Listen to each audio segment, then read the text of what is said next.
Ayo berinvestasi akhirat, bangun rumahmu di surganya. Sempurnakanlah ibadah Anda dengan beramal jariah yang pahalanya tidak terputus hingga akhir kiamat dengan ikut berdonasi untuk pembangunan Masjid Agung Al-Akbar Kota Sorong. Bismillahirrahmanirrahim. Assalamualaikum warahmatullahi wabarakatuh.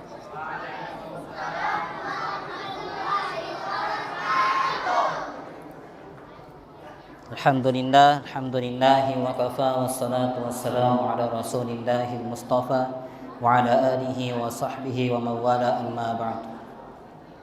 Rabbi shrah li sadri wa yassir li amri wahlul 'uqdatam min lisani yafqahu qawli. Subhanaka la ilma lana illa ma 'allamtana innaka antal alimul hakim. Hari kita lanjutkan pengajian fikih kita. Sebelum kita memulai pengajian ini, mari kita sama-sama niatkan bacaan surah Al-Fatihah. Kita hadiahkan surah Al-Fatihah untuk pengarang kitab ini. Kita kirimkan juga untuk semua guru-guru yang telah mengajarkan ilmu kepada kita. Kita kirimkan kepada orang tua kita yang telah mendahului kita.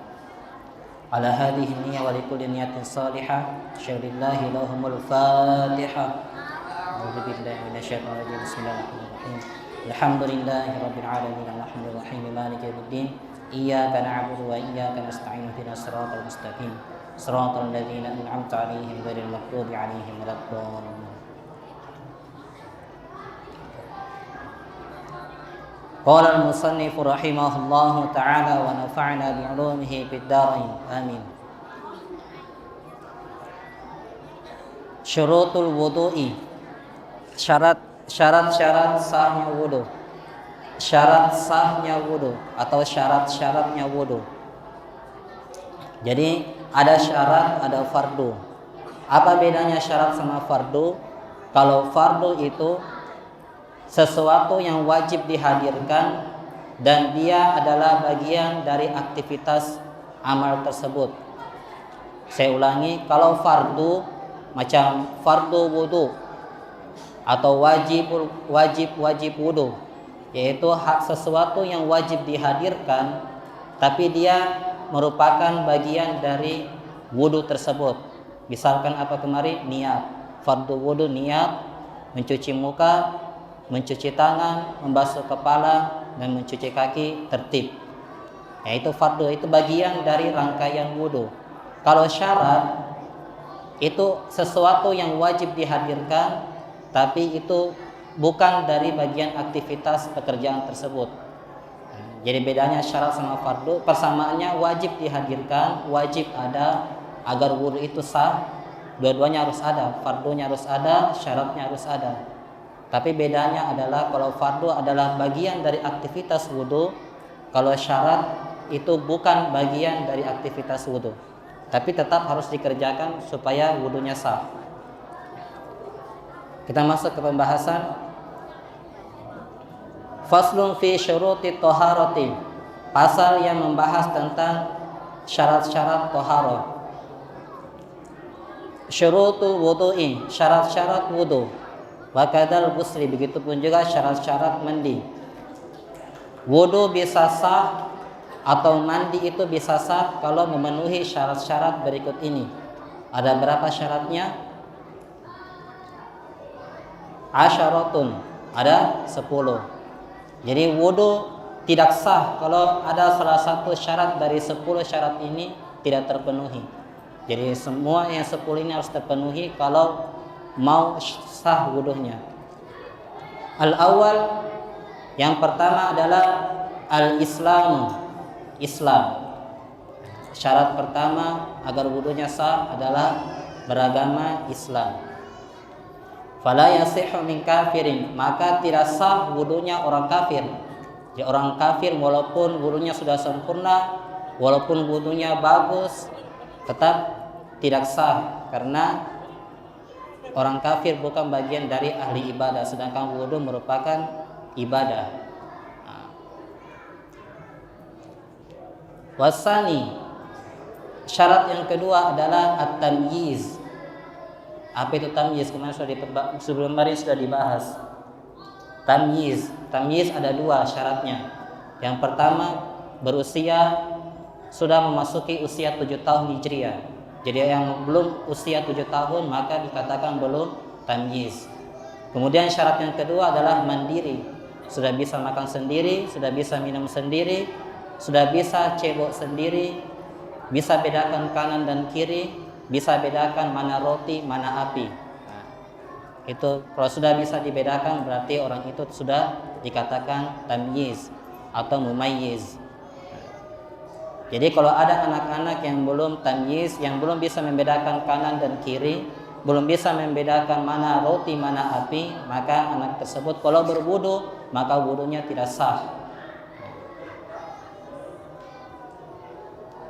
Wastalis, syarat yang ketiga, an-naqa'u ay an-nadhafatu 'anil haidhi wan nifas. Syarat agar wudu itu dikatakan sah, yang ketiga adalah bersih dari haid dan nifas.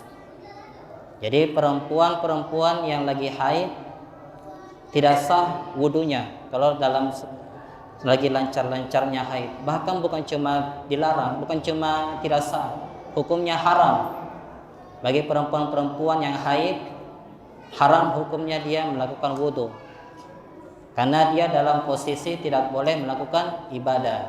Dan kalau dia sudah tahu tidak boleh melakukan ibadah, lantas dia tetap berusaha melakukan ibadah termasuk wudu, maka itu sama saja dia mempermainkan agama. Dan orang yang bermain-main dengan agama hukumnya haram. Itu yang ketiga. Yang keempat, syarat sah wudu yang keempat adalah wal-rabi'u an-naqa'u 'amma yamna'u wusulal ma'i ilal basharati. Bersih dari sesuatu yang dapat menghalangi air sampai kepada ke kulit. Jadi bersih dari sesuatu yang dapat menghalangi air masuk ke dalam kulit, misalkan tip X atau solasi. Kalau ada nempel di sini, nah, itu menghalangi air, maka wudunya tidak sah, maka yang dihilangkan dulu. Termasuk zatnya tinta atau pacar, cat kuku. Tapi zatnya ya, bukan bekasnya, bukan warnanya. Jadi kalau tinta kalau sudah digosok, nah itu kan meninggalkan warna, meninggalkan bekas. Jadi warna hitam atau warna biru atau pacar warna merah, kalau sudah digosok itu meninggalkan bekas, itu tidak termasuk. Tetap sah kalau kita menggunakan pacar, tapi yang cuma bekasnya, cuma warnanya. Tapi zatnya, tintanya itu menghalangi air. Jadi kalau ada tinta ya digosok dulu, dihilangkan, digosok dulu, walaupun tidak hilang warnanya tidak apa-apa, yang penting zatnya sudah hilang atau pacarnya itu sudah hilang. Paham ya? Termasuk hal-hal yang seolah-olah itu menghalangi air, tapi itu tidak menghalangi air sebenarnya. Contohnya apa? Minyak itu kan kalau kita sudah tahu di pelajaran sekolah sudah tahu kalau minyak dengan air tidak bisa menyatu. Minyak dan air tidak bisa menyatu. Lantas kalau kalian berwudu di tangan ada minyak, walaupun seolah-olah kelihatannya tidak menyatu, tidak sampai ke kulit, itu sebenarnya sah. Wudunya tetap sah, airnya tetap masuk ke dalam kulit. Jadi seakan-akan saya kelihatan tidak menyatu, tapi itu sebenarnya airnya itu tetap masuk ke dalam kulit. Karena sebuah kaidah mengatakan segala sesuatu yang cair itu pasti sampai kepada kulit. Jadi minyak sesuatu yang cair, air juga sesuatu yang cair, jadi tidak saling menghalangi. Beda kalau minyaknya sudah mengeras atau membeku, maka berubah menjadi benda padat. Nah, itu yang menghalangi masuknya air ke dalam kulit. Jadi beda ini ya. Ya kalau minyak yang masih cair, kita kena minyak atau kena oli, nah, itu tetap wudunya kita sah, tetap air itu bisa masuk ke dalam kulit. Berbeda kalau minyak itu sudah mengeras, nah, itu yang menghalangi air bisa masuk ke dalam kulit dan sholat kita, wudu kita dianggap tidak sah. Paham sini? Sini contohkan kaduhnin jamidin, seperti minyak yang mengeras. Wasyam'in atau lilin. Ada lilin kalau sudah mencair, kalau sudah kena api, kalau kena kulit, itu menghalangi air, maka dihilangkan dulu. Wa aini hibarin wa hinnain, zat atau zatnya tinta atau zatnya pacar, zatnya ya, bi khilafi atharihima, bukan warnanya, bukan bekasnya. Jadi kalau mencampkan, misalkan kita dicoret-coret pakai pulpen, dicoret-coret terus kita wudu, tetap wudu kita sah, karena yang tercoret itu hanya bekas dari pulpen atau bekas dari spidol.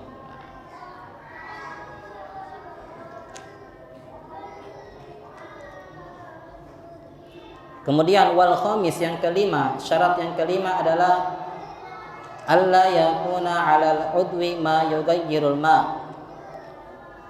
Tidak ada sesuatu pada anggota tubuh kita yang dapat merubah air. Jadi kalau ada sesuatu yang bisa kira-kira merubah air, itu dihilangkan dulu. Misalkan dalam mandi, ketika mandi besar atau ketika mandi junub, seperti yang sudah saya katakan sebelumnya minggu lalu, kita selesaikan dulu mandinya baru pakai sabun. Kalau kita mandi junub dalam keadaan masih pakai sabun, itu mandinya tidak sah. Kenapa? Karena air sabun itu bisa merubah air.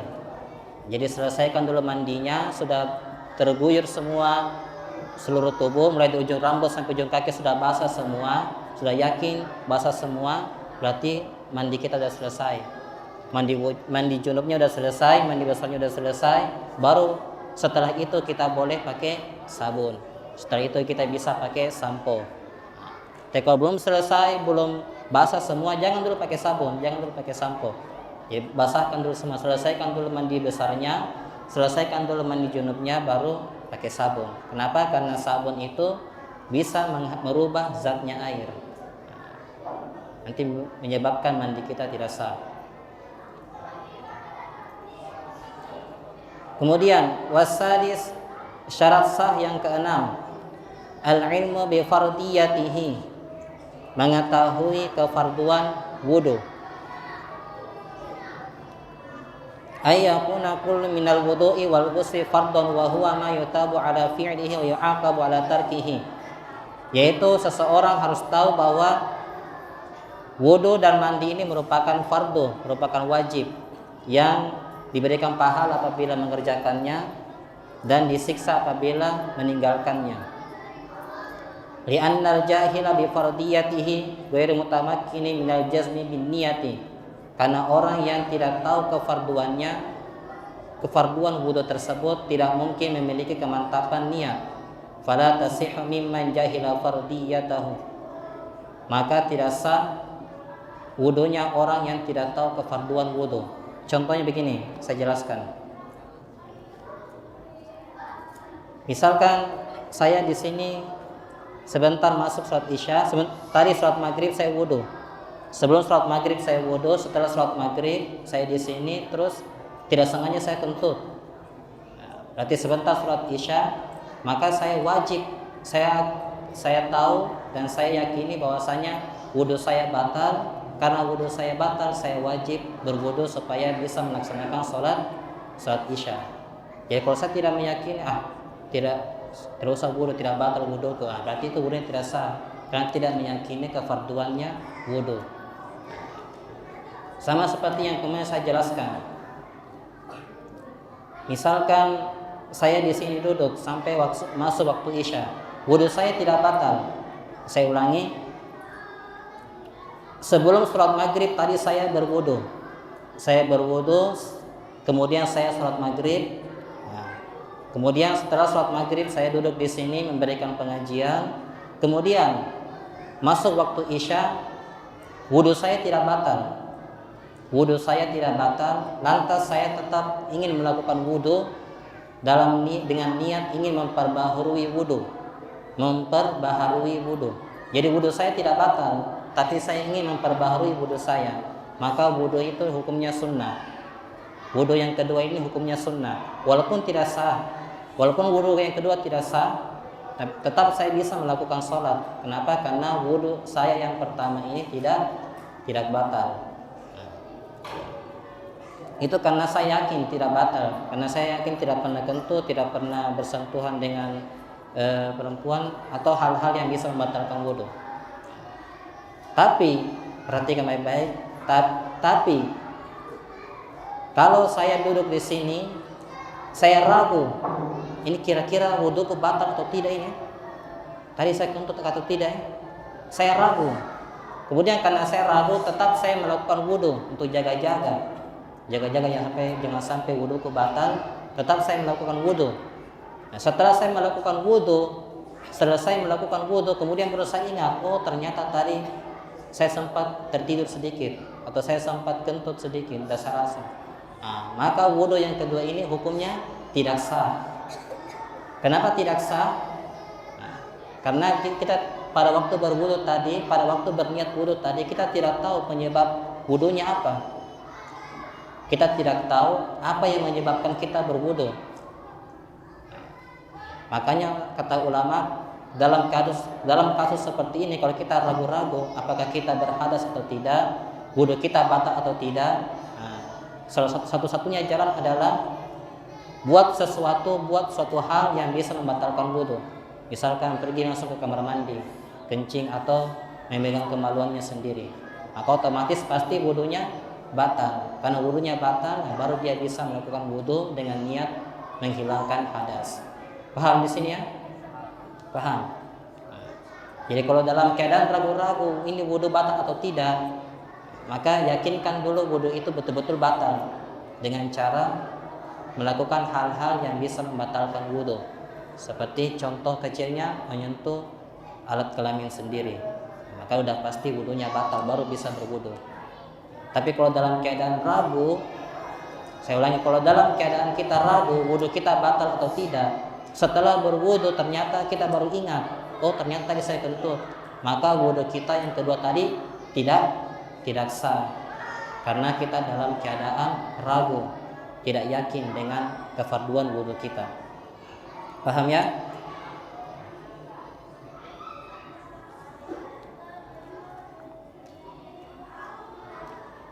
Kemudian wasabi' yang ke-7, alla ya'taqida fardan min furudihi ay furudi kulli minhuma, tidak meyakini fardu wudu itu adalah bagian dari sunnatan, bagian dari sunnah. Sawa'un i'taqada an af'alahu kullaha furudun, baik dia meyakini bahwasanya semua perbuatan wudu itu adalah fardu, au i'taqada anna fihi fardan wa sunnatan wa illam yumayyiz ahadahuma 'anil akhar, atau meyakini bahwasanya di dalam wudu itu ada hal-hal yang fardu, ada hal-hal yang sunnah, dan dia tidak mampu membedakan mana fardu mana sunnah. Wa hadza fi haqqil 'ammi, ini bagian dari orang-orang yang umumnya, orang-orang yang am. Saya jelaskan. Kalau kita meyakini hal yang fardu itu adalah sunnah, maka wudhu kita batal, wudhu kita tidak sah. Misalkan kita meyakini mencuci tangan ini adalah sunnah, mencuci tangan ini adalah sunnah, kita yakini hal tersebut, maka wudhu kita tidak sah. Karena mencuci tangan itu fardu atau sunnah? Fardu. Mencuci tangan itu adalah fardu, tapi kita meyakini kalau mencuci tangan itu sunnah, maka wudhu kita tidak sah. Beda kalau hal-hal yang sunnah kita yakini fardu, maka wudhu kita tetap sah. Misalkan orang pada umumnya mengatakan mencuci telinga ini adalah fardu, padahal hukumnya apa mencuci telinga? Mencuci telinga hukumnya apa? Fardu atau sunnah? Sunnah. Bagi orang-orang yang mengatakan mencuci telinga adalah fardu, maka tetap wudhunya sah. Ini beda ya. Jadi kalau orang yang mengatakan hal yang fardu itu adalah sunnah, maka wudhunya batal, wudhunya tidak sah. Tapi kalau kebalikannya, mengatakan yang sunnah itu adalah fardu, yang sunnah itu adalah wajib, maka wudhunya tetap sah. Misalkan mencuci muka 3 kali, sunnah atau wudhu? Sunnah atau fardu? mencuci muka 3 kali? Sunnah atau fardu? Nah, yang fardu itu 1 kali. Yang sunnah itu kalau 3 kali itu sunnah, yang fardu cuma 1 kali. Tapi itu tadi yang menjawab mengatakan yang mencuci 3 kali adalah fardu, maka tetap wudunya sah. Karena yang menganggap yang sunnah itu adalah fardu tidak apa-apa. Yang tidak boleh itu kalau menganggap yang fardu, menganggap yang wajib itu adalah sunnah. Misalkan niat sunnah bukan fardu, itu yang batal wudunya. Atau mencuci muka dianggap sunnah, itu yang batal wudunya. Paham di sini? Ya, saya ulangi sekali lagi. Kalau kita menganggap meyakini yang fardu itu adalah sunnah, maka wudu kita tidak sah. Tapi kalau kita meyakini yang sunnah itu adalah fardu, maka wudu kita sah. Paham ya?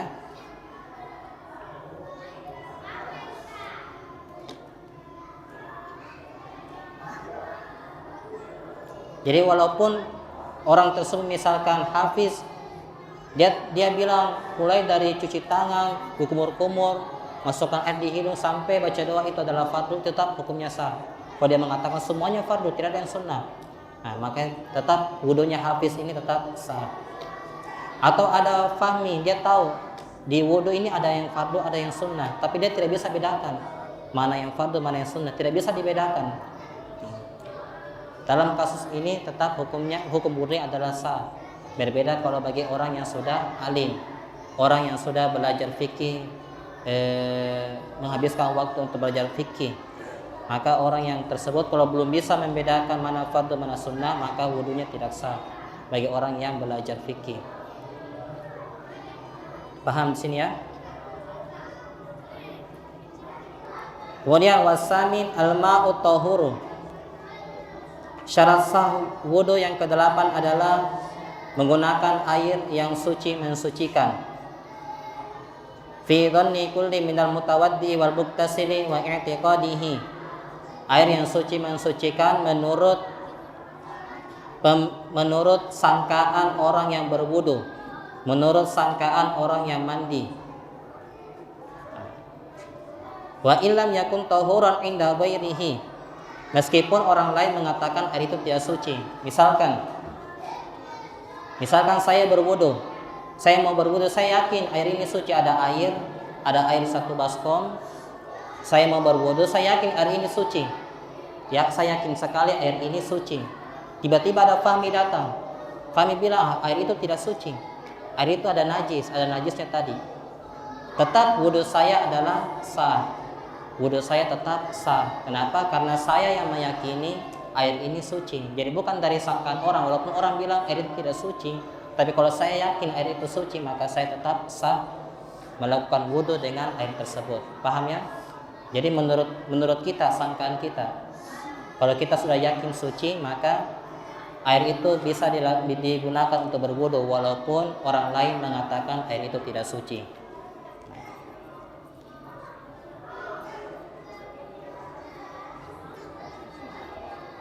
Kama law ishtabaha tahur bil mutanajjis min ina'aini wa fi ahadihima la bi ainihi najasatun fadanna kullu syakhsin taharatun ina'ahu fatawadda fataharatun kulli minhuma sahihatun.